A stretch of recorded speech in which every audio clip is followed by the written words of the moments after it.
புதிய தமிழகம் கட்சி கிருஷ்ணசாமி அவர்கள் இந்திய நாட்டை இந்து நாடாக அறிவிக்க வேண்டும், இவர்கள் எந்த ஒரு இந்து ராஷ்டிரத்தை உருவாக்க வேண்டும் என்று துடிக்கின்றார்களோ அதில் பாதிக்கப்படக்கூடியவர்கள் முஸ்லிம்கள் மட்டும் கிடையாது, பாதிக்கப்படக்கூடியவர்கள் கிறிஸ்தவர்கள் மட்டும் கிடையாது, அவர்களை காட்டிலும் அதிகமாக பாதிக்கப்படக்கூடியவர்கள் அந்த இந்து ராஷ்டிரத்தில் துளியளவும் எந்த விதமான உரிமையும் இல்லாமல் நாட்டில் அதிகமாக இருக்கக்கூடிய இந்து மக்கள் தான் பாதிக்கப்பட இருக்கிறார்கள். அதை பற்றி அவர்கள் எந்த ஒரு கவலையும் கிடையாது. செய்தியும் சிந்தனையும் என்ற இந்த நிகழ்ச்சியின் மூலமாக பார்க்க இருக்கக்கூடிய தகவல் என்னவென்றால், சமீபத்தில் திருச்சியில் வைத்து விடுதலை சிறுத்தைகள் கட்சியின் சார்பிலே திருமாவளவன் அவர்கள் மதச்சார்பின்மை பாதுகாப்பு பேரணி என்ற பேரில் மிகப்பெரிய ஒரு பேரணியை நடத்தினார்கள். அந்த பேரணியை நடத்தி மதச்சார்பின்மை நாட்டிற்கு எவ்வளவு முக்கியம், இந்த மதச்சார்பின்மை இன்றைக்கு எந்த அளவிற்கு சீர்குலைந்து இருக்கின்றது, அதனை நாம் பாதுகாக்க வேண்டிய அவசியம் என்ன என்பதை குறித்து சில தகவல்களையும் சொல்லியிருக்கின்றார்கள். இந்த பேரணியிலே விடுதலை சிறுத்தைகள் கட்சியின் சார்பிலே திருமாவளவன் அவர்கள் சில கருத்துக்களை சொன்ன பிறகு புதிய தமிழகம் கட்சி கிருஷ்ணசாமி அவர்கள் இந்திய நாட்டை இந்து நாடாக அறிவிக்க வேண்டும், அவ்வாறு நாம் மாற்றினால்தான் எல்லா பிரச்சனைகளுக்கும் ஒரு தீர்வு கிடைக்கும் என்று ஒரு கருத்தை பதிவு செய்கின்றார். இந்திய அரசியலமைப்பு சாசனத்தின் அடிப்படையில் இது ஒரு மதச்சார்பின்மை நாடாக இன்றைக்கு இருந்து கொண்டிருக்கிறது. அந்த அரசியல் சாசனத்தின் அடிப்படையில் காஷ்மீரில் இடம் வாங்குறத பொறுத்த வரைக்கும் காஷ்மீரை தவிர மற்ற எல்லா இடங்கள்லையும் இடம் வாங்கலாம் என்று இருக்குது. அது நடைமுறைக்கு சாத்தியமில்லாத தகவலாக இருக்குது. அதை அவர் சுட்டிக்காட்டி மதச்சார்பின்மை நாடாக இந்திய நாடு தொடர்ந்து போறது ஒரு நல்ல ஒரு போக்கு கிடையாது, மக்களினுடைய நலனுக்கு அந்த பாதுகாப்பு கிடையாது. மதச்சார்பின்மை என்ற அந்த வார்த்தையை பொறுத்த வரைக்கும் 140 கோடி மக்களினுடைய எண்ணங்களில் இருக்கக்கூடிய வெளிப்பாடு கிடையாது. அது ஏதோ ஒரு சில அரசியல் கட்சிகள் என்ன பண்ணுறாங்க அப்படின்னு சொன்னால், தங்களுடைய அந்த கட்சியை வளர்ப்பதற்காக வேண்டி, ஆட்சியிலே இருப்பதற்காக வேண்டி மதச்சார்பின்மை என்ற ஒரு கோஷத்தை அவர்கள் மொழிந்து கொண்டு வேஷம் போட்டுக்கொண்டு ஆட்சியை பிடிப்பதற்காக வேண்டி பயன்படுத்தக்கூடிய வார்த்தை தான் இந்த மதச்சார்பின்மையை தவிர 140 கோடி மக்களுடைய எண்ணங்களில் இந்த மதச்சார்பின்மை என்ற ஒரு விஷயமே கிடையாது. நாடு மதச்சார்பின்மையோட தான் இருக்கணும் என்ற எண்ணம் 140 கோடி மக்களுக்கான எண்ணம் கிடையாது அப்படின்ற ஒரு மிகப்பெரிய பொய்யை அவர் சொல்றாரு. இது ஏதோ அரசியல் கட்சிகள் தங்களோட லாபங்களுக்காக வேண்டி பயன்படுத்தக்கூடிய வார்த்தைகள் தான் அப்படின்றத பதிவு செய்கிறாரு. கூடுதலாக என்ன பதிவு செய்கிறாருன்னு சொன்னால், இன்றைக்கு மாநிலங்கள் எல்லாம் மொழிவாரி மாநிலங்களாக பிரிக்கப்பட்டிருக்குது. இது மாதிரி மொழிவாரி மாநிலங்கள் பிரிக்கப்பட்டிருக்கிறது இன்றைக்கு நாட்டில் ஏதாவது பிரச்சனைகளை தீர்ப்பதற்கு உதவுதா? நிச்சயமாக உதவலை. மொழிவாரியாக பிரிஞ்சு இருக்கிறது தான் நிறைய பிரச்சனைகளுக்கு காரணம் என்று பொத்தாம் பொதுவாக ஒரு கருத்தையும் பதிவு செய்கிறார். அது மட்டும் இல்லாமல் இன்றைக்கு நாட்டில் ஏராளமான ஜாதிகள் இருக்குது. இப்போ ஜாதிகள் நிறைய இருக்கும்போது ஒவ்வொரு ஜாதியும் ஒரு தேசிய இனமாக இருக்கக்கூடிய நிலையில் அரசியலமைப்பின் அடிப்படையில் நாடு இன்றைக்கு மதச்சார்பின்மையாக இருப்பது மக்களுக்கு நல்லது கிடையாது. மக்களை நாம் ஒரு முன்னேற்ற பாதைக்கு கூட்டு போகணும், இந்த நாட்டை முன்னேற்ற பாதையை நோக்கி நம்ம கொண்டு போகணும் அப்படின்னு சொன்னால் இந்த மதச்சார்பின்மையை நீக்கிவிட்டு இந்த நாட்டை இந்து நாடாக அறிவிக்க வேண்டும் அப்படின்ற ஒரு கருத்தை இந்த கிருஷ்ணசாமி அவர்கள் பதிவு செய்கின்றார்கள். இந்த இந்து நாடாக அறிவிக்க வேண்டும், இந்து ராஷ்டிரம் அப்படின்ற இந்த கோஷத்தை நாம் பார்த்தோம் அப்படின்னு சொன்னால், இந்திய தேசத்தினுடைய இந்த வரலாற்றை நாம் எடுத்து பார்க்கும்போது பல ஆண்டு காலமாக இந்த இந்து ராஷ்டிரம் என்ற கோஷம் முன்வைக்கப்படுது. யாரால முன்வைக்கப்படுது அப்படின்னு சொன்னால், இந்த நாட்டிலே பல பயங்கரவாத செயல்களை செய்ததின் மூலமாக பல தடவைகள் தடை செய்யப்பட்ட ஒரு அமைப்பு RSS.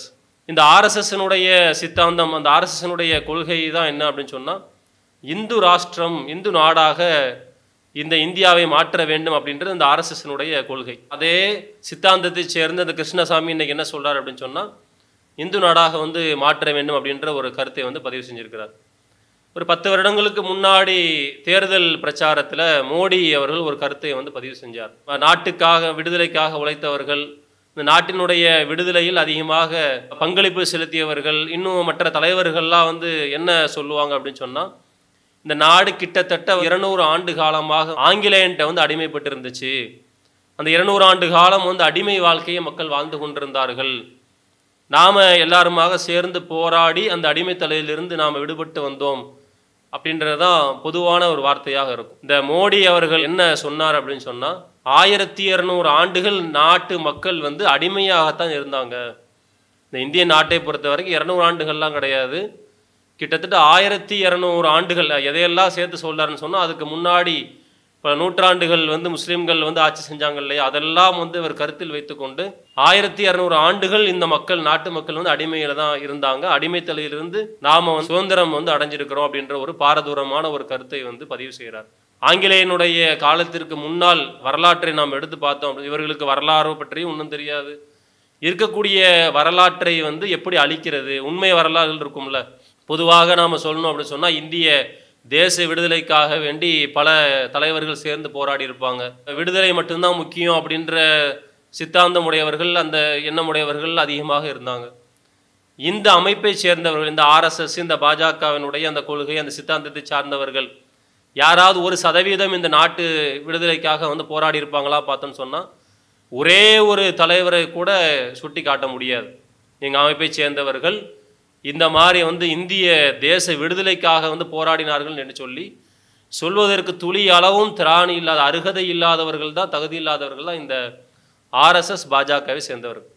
இப்போ என்ன பண்ணுவாங்க அப்படின்னு சொன்னால், இருக்கக்கூடிய உண்மை வரலாறு இருக்குல்ல, யாரெல்லாம் நாட்டு விடுதலைக்காக போராடினாங்களோ அவங்களுடைய வாழ்க்கை வரலாறு, அவங்களுடைய தியாகம் எல்லாத்தையும் என்ன பண்ணணும்னு சொன்னால், கொஞ்சம் கொஞ்சமாக இருட்டடிப்பு செய்துவிட்டு அந்த உண்மை வரலாற்றை எல்லாம் மூடி மறைத்து விட்டு அதை வரலாற்றை திரிக்கக்கூடிய காரியத்தை இவங்க செய்வாங்க. அப்படிப்பட்ட சித்தாந்தத்திற்கு சொந்தக்காரரான மோடி அவர்கள் என்ன சொன்னாங்கன்னு சொன்னா, 1200 ஆண்டுகள் மக்கள் வந்து அடிமையாக தான் இருந்தாங்கன்னு சொல்லிட்டு, முஸ்லிம்களுடைய ஆட்சி வந்து அந்த மாதிரி இருந்துச்சு என்று முழுக்க முழுக்க ஒரு பொய்யான ஒரு கருத்தை வந்து பதிவு செஞ்சார். இந்த வாதத்தின் அடிப்படையில் நிறைய பேர் வந்து மறுப்பு கொடுத்தாங்க. அமெரிக்க நிபுணர் பேராசிரியர் வெண்டி தோனிக்கர் அப்படின்றவர் வந்து என்ன சொல்றார் அப்படின்னு சொன்னா, இது வந்து முழுக்க முழுக்க வந்து ஒரு பொய்யான ஒரு கருத்து.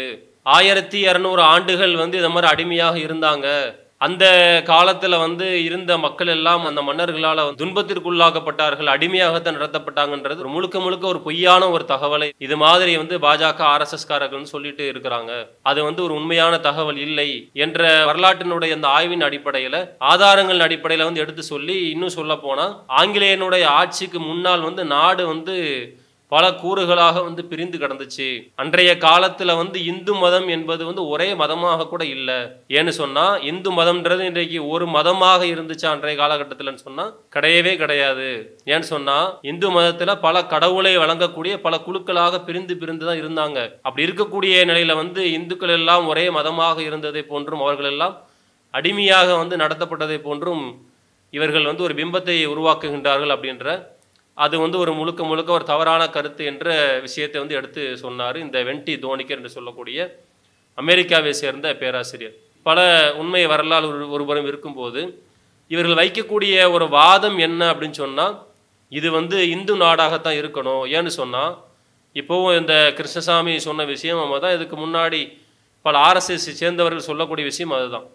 நாடு வந்து சுதந்திரத்தின் போது வந்து மத அடிப்படையிலான ஒரு பிரிவினை வந்து சந்திக்கும் போது, பாகிஸ்தான் முஸ்லிம்களுக்கு என்று பிரித்து கொடுக்கும்போது இந்தியாவை வந்து இவர்கள் வந்து இந்து நாடாகத்தான் அறிவித்திருக்க வேண்டும். அன்றைக்கு இருந்தவர்கள் வந்து அப்படி செய்யாம மிகப்பெரிய ஒரு தவறிழைத்து விட்டார்கள். சொல்லக்கூடிய விஷயம் என்ன சொன்னா, இந்திய அரசியலமைப்பு சாசனமே முழுக்க முழுக்க எதுவுமே இல்லாத ஒன்று, அதனால எந்த ஒரு பிரயோஜனமும் கிடையாது. அந்த இந்திய அரசியலமைப்பு சாசனத்தின் மூலமாக இந்து மக்களுக்கு மிகப்பெரிய ஒரு துரோகம் இழைக்கப்பட்டிருக்குது அப்படின்ற ஒரு பாரதூரமான கருத்தை இவர்கள் முன்வைத்து என்ன பண்றாங்க சொன்னா, அப்போவே இது வந்து இந்து நாடாகத்தான் ஆக்கப்பட்டிருக்கணும், ஆனால் அன்றைக்கு இருந்த தலைவர்கள் வந்து மிகப்பெரிய ஒரு துரோகத்தை செய்து விட்டார்கள் என்பதை போன்ற ஒரு பாரதூரமான கருத்தை வந்து பதிவு செய்கிறாங்க. இந்திய சுதந்திர வரலாற்றை நம்ம எடுத்து பார்த்தோம் அப்படி சொன்னால், எதற்காக வந்து இந்த நாடு வந்து மதச்சார்பின்மை நாடாக, மிகப்பெரிய ஜனநாயக நாடாக இருக்குது, அதற்கு உழைத்தவர்களுடைய நிலை என்ன, அதையெல்லாம் எடுத்து பார்க்கும் பல கூட்டங்கள் நடைபெறுகின்றது. தேசம் விடுதலை அடைந்த பிறகு 1 வருடம் 2 வருடம் அதற்கான நிறைய ஆலோசனைகள் நடைபெறுகின்றது. அதற்கு பிறகுதான் 1950 வந்து குடியரசு நாடாக, ஜனநாயக நாடாக அறிவிக்கப்படுகின்றது. அதற்கென்று அண்ணல் அம்பேத்கர் அவர்கள் தலைமையில் உருவாக்கிய அந்த அரசியலமைப்பு சாசனத்தில் சில மாற்றங்கள்லாம் செஞ்சு மதச்சார்பற்ற நாடாக இருக்க வேண்டும், ஒரு குறிப்பிட்ட மதத்தை சார்ந்து யாரும் ஆட்சி செய்யக்கூடாது, யார் ஆட்சிக்கு வந்தாலும் இந்த நாட்டில் இருக்கக்கூடியவர்கள் இந்துக்களாக இருந்தாலும் சரி, முஸ்லிம்களாக இருந்தாலும் சரி, கிறிஸ்தவர்களாக இருந்தாலும் சரி, சீக்கியர்கள், சமணர்கள் என்று எல்லா சமய மக்களும் சேர்ந்து வாழக்கூடிய நிலையில் இது வந்து மதச்சார்பின்மை நாடாகத்தான் இருக்கணும், எல்லாருடைய மதம் சார்ந்த விஷயங்களுக்கு வந்து உரிமை கொடுக்கணும், அவர்களுடைய மத உரிமைகள் வந்து மதிக்கப்படணும், பேணப்பட வேண்டும் என்கின்ற அடிப்படையில் அழகான ஒரு சட்டத்தை உருவாக்கி, ஒவ்வொரு மதங்களுக்கும் தனியாக தனியார் சட்டங்கள் என்ற சில விஷயத்தை உருவாக்கி, எந்த பாதிப்பும் யாருக்கும் இல்லாத வகையில் அழகான முறையில் ஒரு அரசியலமைப்பு சாசனத்தை உருவாக்கி ஜனநாயக நாடாக இருக்கக்கூடிய நிலையில் இவர்களுடைய வெற்று கோஷம் என்னன்னு சொன்னால், இந்து நாடாக உருவாக்க வேண்டும் அப்படின்றத இவங்க கொண்டு வர்றாங்க. இவர்கள் சொல்லக்கூடிய வாதம் என்னன்னு சொன்னால், இந்த நாட்டில் முஸ்லீம்களுக்கு எந்த விதமான இடமும் கிடையாது, இந்த நாட்டினுடைய அதிகாரத்திலோ அதனுடைய அந்த அரசாங்க எந்த விஷயத்திலையும் முஸ்லீம்களுக்கோ கிறிஸ்தவர்களுக்கோ எந்த விதமான ஒரு உரிமையும் கிடையாது, இவர்கள் இரண்டாம் தர குடிமக்கள் தான், இந்துக்கள் தான் முதல்நிலை குடிமக்கள் என்று கோஷத்தை முன்வைக்கிறாங்க. இவர்கள் இந்துக்களினுடைய பாதுகாவலர்கள் என்ற ஒரு போர்வையில் ஒரு வேஷத்தில் என்ன பண்ணுறாங்கன்னு சொன்னால், இவர்கள் தான் நாங்கள் தான் இந்துக்களினுடைய பாதுகாவலர்கள், பார்த்தீங்களா தொடர்ச்சியாக நாங்கள் தான் கோஷத்தை வச்சுக்கிட்டே இருக்கிறோம். இந்த பாஜக ஆட்சிக்கு வர்றதுக்கு முன்னாடி வரைக்கும் பார்த்தோம் அப்படி சொன்னால், அதிகமான இந்துக்கள் இதனால தான் பாதிக்கப்பட்டாங்க, இந்து நாடாக இல்லாத காரணத்தினால் அதிகமான இந்துக்கள் பாதிக்கப்பட்டாங்க அப்படின்றத ஏதாவது ஒரு சம்பவத்தை நம்ம எடுத்து சொல்ல முடியுமா? இவர்கள் ஆட்சிக்கு வந்த பிறகு நம்ம 1000 காரணங்கள் எடுத்து சொல்லலாம். இந்துக்களாக இருந்தாலும் சரி, முஸ்லீம்களாக இருந்தாலும் சரி, குடிமக்கள் என்ற அடிப்படையில் அடித்தட்டு மக்களாக இருக்கக்கூடியவர்கள் யாரெல்லாம் இந்த நாட்டினுடைய குடிமக்களாக, இந்த நாட்டினுடைய பொருளாதாரத்திற்கு அதிகமாக உழைக்கக்கூடிய மக்களாக, அடித்தட்டு மக்களாக இருக்கின்றார்களோ, சிறுபான்மையினர் சொன்னால் எல்லா மதத்தை சேர்ந்தவரும் உள்ளடங்குவாங்க. கடந்த காலங்களிலெல்லாம் பாதிக்கப்படாத அளவிற்கு, அதிலும் குறிப்பாக இந்துக்களும் அதிகமாக பாதிக்கப்படக்கூடிய அளவிற்கு இன்றைக்கு இவர்கள் இந்த 10 ஆண்டு கால ஆட்சியை நாம் எடுத்து பார்த்தோம் அப்படின்னு சொன்னால், மிகப்பெரிய அளவு குடிமக்களுக்கு, அதில் முஸ்லீம்கள் மட்டும்தான் முஸ்லீம்களுக்கு மிக மிக அதிகமான பாதிப்பு. அதே மாதிரி பார்த்தோம் அப்படி சொன்னால் கீழ்நிலையில் இருக்கக்கூடிய அடித்தட்டு மக்களாக இருக்கக்கூடியவர்கள் ஏராளமான மக்கள் பாதிக்கப்பட்டிருக்கலாம் இல்லையா? இவர்கள் சொல்லக்கூடிய இந்த இந்து நாடு, இந்து ராஷ்டிரம் என்பது இந்து மக்களுக்கான ராஷ்டிரம் நிச்சயமாக கிடையவே கிடையாது. இந்துத்துவாவினர் இருக்கிறாங்கல்ல, யார் இந்த இந்துத்துவா சித்தாந்தத்தை உடையவர்களாக இருக்கிறார்களோ அவர்களுடைய கொள்கை கோட்பாடுகளை எடுத்து பார்த்தோம் அப்படி சொன்னால், அவர்கள் எல்லாமே மேல்தட்டில் இருக்கக்கூடிய இந்த கார்பரேட்டுகளாக இருக்கக்கூடியவர்களுக்கான ஆட்சியை தான் தொடர்ச்சியாக நடத்தி கொண்டே இருப்பாங்க. யாரெல்லாம் பண முதலைகளாக இருக்கிறாங்களோ அவர்களுடைய செல்வத்தை இன்னும் அதிகமாக்குவதற்கு என்ன செய்யலாம், அதை வைத்து தங்களுடைய வாழ்க்கையை எப்படி மேம்படுத்தி கொள்ளலாம் என்று அப்படிப்பட்ட அந்த மேம்போக்கு மேல்தட்டு மக்களை பற்றியே கவலைப்படக்கூடிய சிந்தனை உடையவர்களாகத்தான் இருப்பார்களே தவிர, இவர்கள் சொல்லக்கூடிய அந்த இந்து ராஷ்டிரியத்தில் சாமானியர்களாக இருக்கக்கூடிய இந்து மக்களுக்கு எந்த விதமான பங்களிப்பும் கிடையாது. இவர்கள் உருவாக்க துடிக்கின்ற இந்த இந்து ராஷ்டிரியத்தில் இந்து நாடாக அறிவிக்க வேண்டும் என்று சொல்லக்கூடிய விஷயத்தில் இவர்கள் எதை கொண்டு வரும் என்று விரும்புகிறாங்க அப்படி சொன்னால், எந்த அடித்தட்டு மக்கள் நலனும் பேணப்படாமல் அப்படிப்பட்ட ஆட்சியை தான் நடத்திட்டு இருக்கிறாங்க. இன்றைக்கு பாஜக ஆளக்கூடிய மாநிலங்கள் நிலை எடுத்துக்கிட்டோம் அப்படின்னு சொன்னால், ஒவ்வொரு மாநிலத்திலும் எப்படிப்பட்ட சம்பவங்கள்லாம் நடக்குது நாம் தொடர்ச்சியாக பார்க்க தானே செய்கிறோம். ஏழை விவசாயிகள் பாதிக்கப்படுறாங்க, தலித்து சமூகத்தை சேர்ந்த மக்கள் பாதிக்கப்படுறாங்க. பொருளாதார அடிப்படையில் பார்த்தோம் அப்படின்னு சொன்னால், பொருளாதார மூலதனம் என்ற விஷயம் நாட்டில் மிக பின்தங்கிய நிலைமைக்கு போய்கிட்டு இருக்குது. ஒவ்வொரு புள்ளி விவரங்களையும் எடுத்து பார்த்தோம் அப்படின்னு சொன்னால், நாடு எங்கேயோ அதல பாதாளத்துக்கு போயிட்டு இருக்குது. நம்ம நாட்டை விட சின்னஞ்சிறிய நாடாக இருக்கக்கூடிய மற்ற நாடுகளோடு ஒப்பிடும்போது அதுவெல்லாம் இன்றைக்கு ஒவ்வொரு விஷயத்திலையும் மேல் நோக்கி போயிட்டு இருக்கு. பாலின சமத்துவமாக இருந்தாலும் சரி, பொருளாதார மேம்பாடாக இருந்தாலும் சரி, பெண்கள் பாதுகாப்பு குறித்த விஷயமாக இருந்தாலும் சரி, வேலைவாய்ப்பு குறித்த விஷயமாக இருந்தாலும் சரி, கல்வி அறிவு பெறக்கூடிய விஷயமாக இருந்தாலும் சரி, இப்படி தொடர்ச்சியாக ஒரு நாட்டை எந்தெந்த அம்சங்கள் எல்லாம் முன்னேற்ற பாதைக்கு அழைத்து செல்லுமோ அதையெல்லாம் இன்றைக்கு நாம் புள்ளி விவரங்களை எடுத்து பார்த்தோம் அப்படின்னு சொன்னால், நம்முடைய இந்திய நாடு என்பது மிக மிக பின்தங்கிய நிலைக்கு போயிட்டு இருக்குது. 120வது இடம் 130வது இடத்தை தாண்டி இன்றைக்கு போயிட்டு இருக்குது. கடந்த அந்த 10 ஆண்டுகளுக்கு முன்பு இருந்த நிலையை விட மிகப்பெரிய ஒரு அதல பாதாளத்தில் நாட்டை குட்டிச்சுவராக ஆக்கக்கூடிய ஒரு நிலையைத்தான் இன்றைக்கு இந்த RSS சித்தாந்தத்தை உடைய இந்த பாஜகவினுடைய ஆட்சி நிலைமை இருக்கின்றது. பல மாநிலங்களில் பெண்களுக்கு ஒரு பாதுகாப்பு இல்லாமல் பாலியல் துன்புறுத்தல்கள் அதிகமாக இருக்கக்கூடிய விஷயங்கள், அது மாதிரியான காரியங்கள் அதிகமாக ஈடுபடக்கூடியவர்கள் எல்லாருமே இந்த கட்சியை சேர்ந்தவர்களாக தான் இருக்கிறாங்க. இப்படி தொடர்ச்சியாக நாம் சொல்லிக்கொண்டே அடுக்கிக்கொண்டே போகலாம். குறிப்பாக நாம் சொல்லக்கூடிய விஷயம் என்னன்னு சொன்னால், இவர்கள் எந்த ஒரு இந்து ராஷ்டிரத்தை உருவாக்க வேண்டும் என்று துடிக்கின்றார்களோ அதில் பாதிக்கப்படக்கூடியவர்கள் முஸ்லீம்கள் மட்டும் கிடையாது, பாதிக்கப்படக்கூடியவர்கள் கிறிஸ்தவர்கள் மட்டும் கிடையாது. அவர்களை காட்டிலும் அதிகமாக பாதிக்கப்படக்கூடியவர்கள் அந்த இந்து ராஷ்டிரியத்தில் துளியளவும் எந்த விதமான உரிமையும் இல்லாமல் ஆக்கப்படக்கூடியவர்கள் அதிகமான மக்கள் விளிம்பு நிலையில் இருக்கக்கூடிய நாட்டில் அதிகமாக இருக்கக்கூடிய இந்து மக்கள் தான் பாதிக்கப்பட இருக்கிறார்கள். அதை பற்றி அவர்கள் எந்த ஒரு கவலையும் கிடையாது. ஆனால் சொல்றது என்ன அப்படி சொன்னால், நாங்கள் இந்து மக்களுக்காக வேண்டி போராடக்கூடியவர்கள், இந்துக்களினுடைய நலனை பாதுகாப்பதற்காக வேண்டி அவர்களுடைய விஷயங்களை எல்லாம் நாங்கள் நிலைநாட்டுவதற்காக வேண்டித்தான் நாங்கள் போராடிட்டு இருக்கிறோம் அப்படின்ற மாதிரியான ஒரு பொய்யான ஒரு போலியான கருத்தை வைக்கக்கூடியவர்களாகத்தான் இருக்கின்றார்கள். அதனுடைய ஒரு சாராம்சமாகத்தான் இன்றைக்கு இந்த கிருஷ்ணசாமி என்ன சொல்லார் அப்படின்னு சொன்னால், மதச்சார்பின்மை என்பது நாட்டுக்கு தேவையில்லாத ஒரு விஷயம், ஒரு மத நாடாக இந்து நாடாகத்தான் இருக்கணும் என்பது மாதிரியான விஷயங்கள் எடுத்து பேசிகிட்டு இருக்கிறாங்க.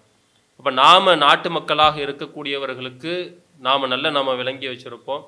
இந்த நாடு மதச்சார்பின்மைய நாடாக இருக்கும்போது தான் இந்துக்களாக இருந்தாலும் கிறிஸ்தவர்களாக இருந்தாலும் இஸ்லாமியர்களாக இருந்தாலும் ஒருவருக்கொருவர் அண்ணன் தம்பிகளாக, ஏன்னு சொன்னால் அவங்களுக்குள்ள மத விஷயம் அவங்கவுங்களுக்கு தான். யாரும் வேறொருத்தருடைய மதத்திலும் தலையிடக்கூடாது.